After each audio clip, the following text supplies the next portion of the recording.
Mañana se volcó Huelva en el aliento a las familias de los muertos y heridos en el accidente de Adamuz. La presencia de los Reyes en el funeral fue muy aplaudida.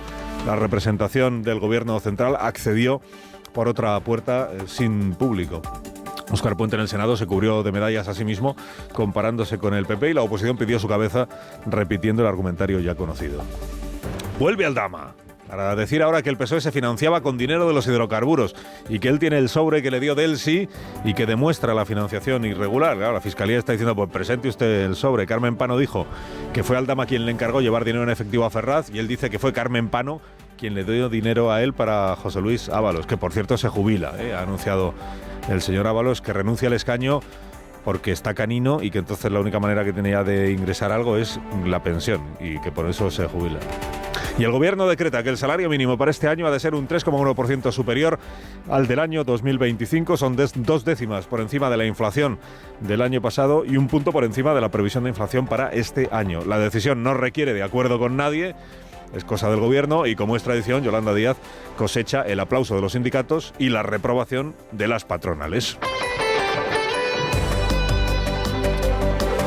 Lo primero es el funeral que se ofició ayer en el Palacio de Deportes de Huelva y que es asunto de portada hoy en casi todos los periódicos, porque es el acto en el que se ha podido manifestar el dolor colectivo y el aliento colectivo, con el pabellón de deportes del Palacio de Deportes pues prácticamente lleno de personas que quisieron estar allí para confortar, en la medida en la que se puede confortar en una situación como esta, a las familias de las víctimas mortales especialmente, pero también a los heridos. Algunos de ellos estaban allí, de los supervivientes, porque la mayor parte de las familias afectadas por este accidente son residentes en Huelva. Hoy se destaca mucho, de hecho es el titular de apertura, pues por ejemplo del País, por ejemplo de la ABC, por ejemplo del diario La Razón, la intervención, iba a decir discurso, bueno, más que el discurso es el mensaje que escribió y que leyó en este acto religioso la hija de una de las víctimas mortales de este accidente, de Natividad de la Torre, Liliana Sáenz, que tomó la palabra,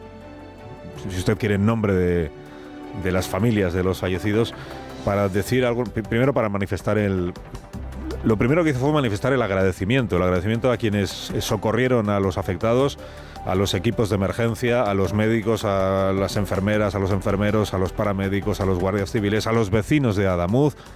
Es decir, la reacción, la respuesta que hubo, pero luego también para manifestar el dolor irreparable de las familias, el anhelo que tienen de que se conozca la verdad de lo que sucedió, porque solo la verdad ayudará, dijo, a curar una herida que en realidad ya nunca se va a cerrar. Y también el único reproche que hizo a las administraciones, que fue en la lentitud a la hora de facilitar información a las víctimas. Esto que hemos comentado más de una vez, que es la angustia de no saber qué ha sido de alguien, de una de las personas de tu familia, la angustia que duele tanto, o incluso más, como dicen los afectados, que el desenlace, que tener ya la noticia de que efectivamente se ha producido el fallecimiento. Dijo Liliana Sáenz: no cejaremos en buscar la verdad, pero sin odios. También somos las 45 familias que lucharán por saber la verdad, porque solo la verdad nos ayudará a curar esta herida que nunca cerrará. Sabremos la verdad, lucharemos para que nunca haya otro tren, pero lo haremos desde la serenidad. El medio destaca también la frase en la que dijo Liliana Sáenz lo polarizada que está la sociedad y cómo se ha ido polarizando sin que reparásemos en la gravedad de eso, y cómo esa polarización se ha manifestado también en todas las reacciones, opiniones, comentarios, debates, polémicas que se han producido a raíz de este accidente. Terminado el funeral, como es tradición, los Reyes, don Felipe y doña Leticia, pues se acercaron a las familias de los fallecidos, que estaban ahí en las primeras filas, y compartieron con ellos pues un rato largo, interesándose por su situación, expresándoles también sus sentimientos y su aliento. Solo los Reyes, don Felipe y doña Leticia, porque así se ha establecido en el protocolo, digamos, de estos actos, por aquello de que no vayan después uno detrás de otro los dirigentes políticos que asisten también en su condición de representantes de instituciones a un funeral detrás de los Reyes, también ellos hablando con las familias, porque entonces podría extenderse. Porque hubo un momento en el que Juanma Moreno empezó a saludar también a las familias de las víctimas, dicen desde la Junta, porque algunos de los familiares habían hecho por hablar con Juanma Moreno, y tuvo que ir uno de los responsables de protocolo de la Casa del Rey a decir: mejor que sean solo los Reyes, Claro, porque si no, con los demás, ¿qué hacemos? Supongo que es el asunto, ¿no? Con María Jesús Montero, por ejemplo, que es la vicepresidenta del Gobierno, que también estaba allí, con los ministros, en fin. Saludan todos a las familias, solo los reyes. Solo los reyes. Bueno, por la asistencia de público que se produjo ayer en el funeral, por el tono que tuvo el funeral, por las cosas que allí se dijeron y por la ausencia de controversias, de polémicas, de abucheos, ese tipo de cosas, pues el acto seguramente ha sido más reconfortante de lo que habría podido ser, con toda la controversia política que lo habría acompañado, el acto que había imaginado, ideado, preparado el Gobierno de España y la Junta de Andalucía, y que se iba a haber celebrado, recuérdenlo, este sábado también en Huelva. Se destaca también hoy en las crónicas y en algunos editoriales la ausencia en este acto religioso de ayer del presidente, de Pedro Sánchez, y también del ministro Óscar Puente. El presidente tiene por costumbre no asistir a funerales de carácter religioso. Bueno, es una costumbre que cuando quiere también la abandona y la aparta. Si es, por ejemplo, el funeral religioso de un dirigente del Partido Socialista, pues no tiene problema en acudir, como ocurrió, si no recuerdo yo mal, con el funeral de Guillermo Fernández Vara. Pero tanto el que se celebró en Valencia después de la riada como este que se ha celebrado en Huelva después del accidente de Adamuz, el presidente ha creído oportuno o ha preferido, por la razón que sea y que él tenga, no asistir. Antes se había producido la comparecencia, bueno, antes y casi durante, porque duró 7 horas, el Pleno del Senado con la comparecencia del ministro Óscar Puente y la oposición pidiéndole la dimisión. Se la pidió el PP, se la pidió Vox, se la pidió Junts, se la pidió Junts y Esquerra, más por lo de Cercanías Cataluña que por el accidente de Adamuz. Bueno, el ministro no se plantea dimitir, al menos en este momento. Siempre dice esto de que si en algún momento se demostrara que él tiene alguna responsabilidad en lo que sucedió, pues no tendría inconveniente en quitarse de en medio, pero no tiene intención de dimitir e incurrió en esta tentación que es muy del Gobierno de España, del Gobierno actual, que es compararse con los demás para felicitarse a sí mismo. Compararse con Mazón especialmente, y no solo, también con el gobierno que había en España cuando el accidente de Angrois, que era de Mariano Rajoy, compararse para salir airoso de la comparación, porque claro, es él el que lo hace todo. Él se compara y él decide quién sale mejor parado de la comparación. Y por eso dijo Óscar Puente, y es frase que también se destaca hoy en los medios, esto de que él hace muy bien su trabajo y que él entiende que las cosas después del accidente, se entiende, la reacción al accidente no se podía haber hecho mejor.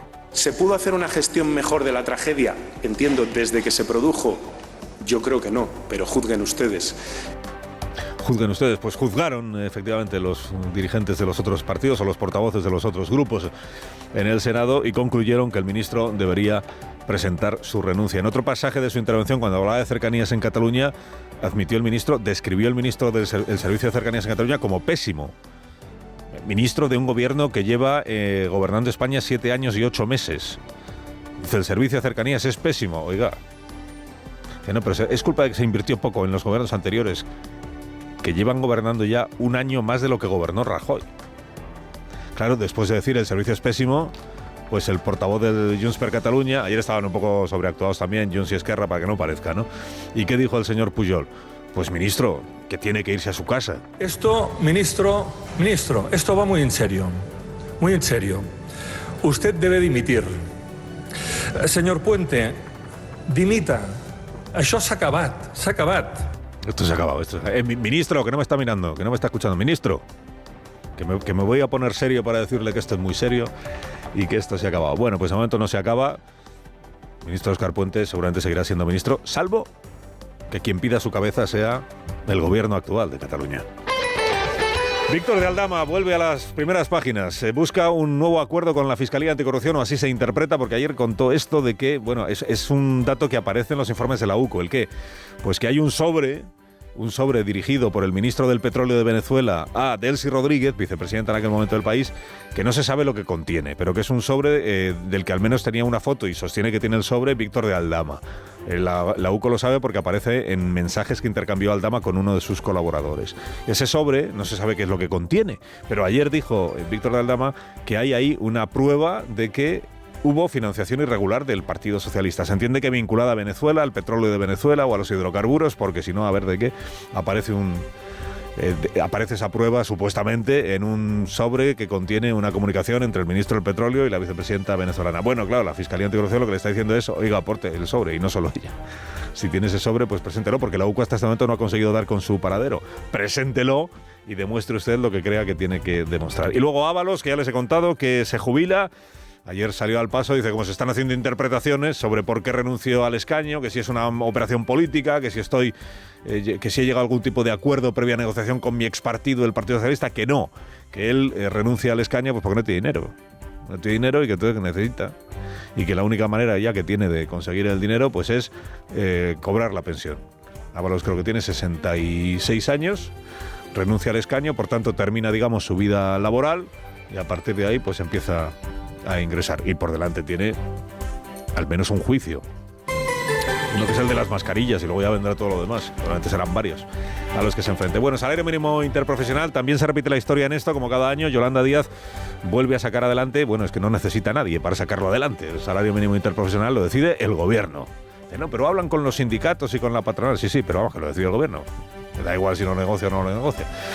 ¿La negociación para qué sirve? Pues para que la vicepresidenta pueda decir los sindicatos me apoyan, es decir, los trabajadores están conmigo, la patronal no quiere, la patronal es la adversaria o la enemiga de que se mejore el salario más bajo que existe en España, más bajo legalmente, claro, se entiende. Bueno, el salario mínimo este año queda, por tanto, en 1.221 euros brutos en 14 pagas, significa que es el incremento de un 3,1% en comparación con el salario mínimo del año anterior. Y el gobierno dice que se ha dejado la piel, pero es que la patronal que no hay manera. El ACEO y CEPIME se han mostrado ya muy descontentas, lo habían hecho antes de la reunión y lo han hecho después, porque entienden que si no hay nada que negociar porque se les da todo ya hecho y decidido, pues no debería producirse ni siquiera la reunión.